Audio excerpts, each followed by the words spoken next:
beberapa kelompok yang terorganisir sebagai pedagang kaki lima. Contohnya adalah pedagang asongan. Pedagang kaki lima dipandang sebagai usaha bermodal kecil yang memang sulit mendapatkan keuntungan karena akses pasar yang cukup sulit, ditambah lagi dengan rendahnya standar hidup pekerjanya.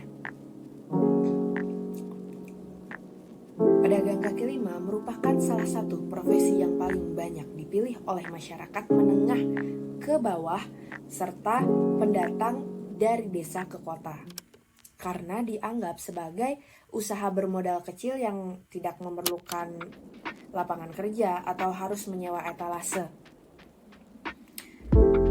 Hal ini nantinya akan terkait dengan pertumbuhan pedagang kaki lima yang berada di kota-kota besar yang dianggap sebagai hal ini nantinya akan terkait dengan pertumbuhan pedagang kaki lima yang berada di kota-kota besar yang dianggap mengganggu tatanan perkotaan yang berada di pinggir jalan.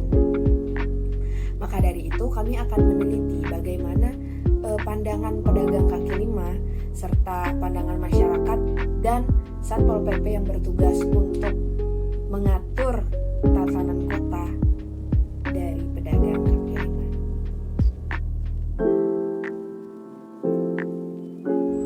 Untuk rumusan masalah yang kami angkat, untuk pertanyaan yang pertama, apa tindakan yang dilakukan oleh petugas Satpol PP terhadap PKL yang melanggar berjualan di tempat yang tidak seharusnya?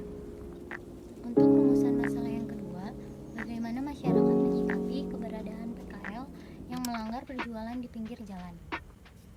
Untuk rumusan masalah yang ketiga, bagaimana upaya penegakan kebijakan terhadap PKL yang dilakukan oleh aparat Satpol PP?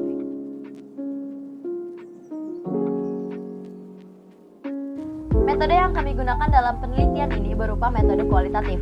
Metode kualitatif merupakan metode yang digunakan untuk menyusun data atau informasi yang didapatkan oleh peneliti yang hasil penelitian atau laporannya itu berbentuk tulisan.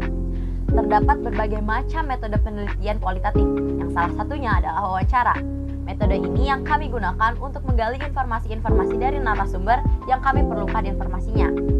Nah, kami memilih lokasi di Jalan Oto Iskandar-Dinata atau di trotoar Pasar Baru. Kenapa kami memilih tempat itu? Karena Jalan Oto Iskandar-Dinata merupakan salah satu dari 7 tempat yang termasuk ke dalam zona merah bagi PKL. Namun pada kenyataannya masih banyak ditemukan PKL-PKL yang berjualan di trotoar Pasar Baru atau di sekitar Jalan Oto Iskandar-Dinata. Oleh karena itu, kami merasa tempat ini cocok untuk menjadi tempat penelitian kami. Hasil dari pembahasan yang pertama terkait masalah akibat adanya pedagang kaki lima. Penggunaan bahu jalan sebagai lahan berjualan dapat mengganggu pejalan kaki dan akan mempersempit area trotoar. Hal ini dapat memperbesar terjadinya pencopetan. Yang kedua terkait kebijakan yang mengatur pedagang kaki lima. Kebijakan yang mengatur para pedagang kaki lima adalah dengan mengeluarkan peraturan daerah Kota Bandung nomor 4 tahun 2011 tentang penataan dan pembinaan pedagang kaki lima. Salah satu hal yang diatur dalam kebijakan tersebut yaitu mengenai pembagian zona dagang PKL. Yang ketiga terkait persepsi masyarakat terhadap pedagang kaki lima. Sebagian masyarakat kurang setuju dengan adanya penggusuran para pedagang kaki lima oleh Satpol PP karena masyarakat merasa jika adanya penggusuran, para pedagang akan kehilangan sumber mata pencaharian untuk memenuhi kebutuhan sehari-hari mereka. Yang keempat, dampak dari adanya pedagang kaki lima. Dampak negatif adalah keberadaan para pedagang kaki lima dapat mengganggu ketertiban dan kebersihan kota karena kondisi mereka yang tidak tertata dengan rapi sehingga dapat mengganggu keindahan kota. Dampak positifnya adalah pedagang kaki lima ini merupakan penyelamat masyarakat kecil dalam kondisi perekonomian di Indonesia yang buruk dan tidak menentu.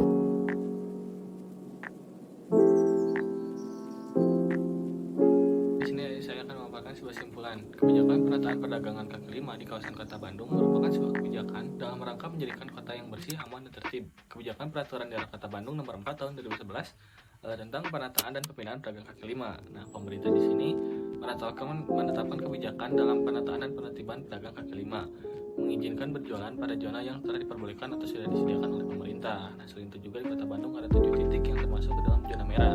Nah, jika pada hari Senin para pedagang itu tidak berjualan karena Satpol PP berkeliling dan apabila ditemukan PKL yang melanggar suatu kebijakan, maka gerobak data barang dagangannya akan diangkut oleh Satpol PP. Selain itu juga masyarakat merasa beruntung karena adanya PKL karena sangat membantu di keadaan apapun. Harga jualnya pun relatif lebih murah dibandingkan dengan harga toko.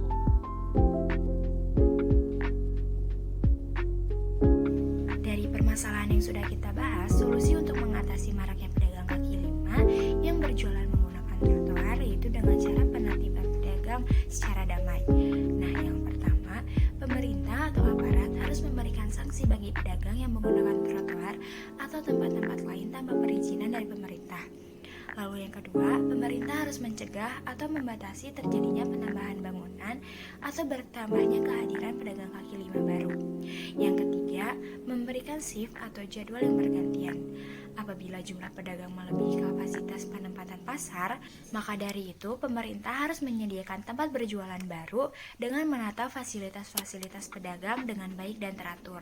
Dan yang paling penting, pemerintah harus melakukan pendekatan negosiasi kepada para pedagang untuk mencari titik permasalahan agar para pedagang menemukan solusi untuk tetap berjualan.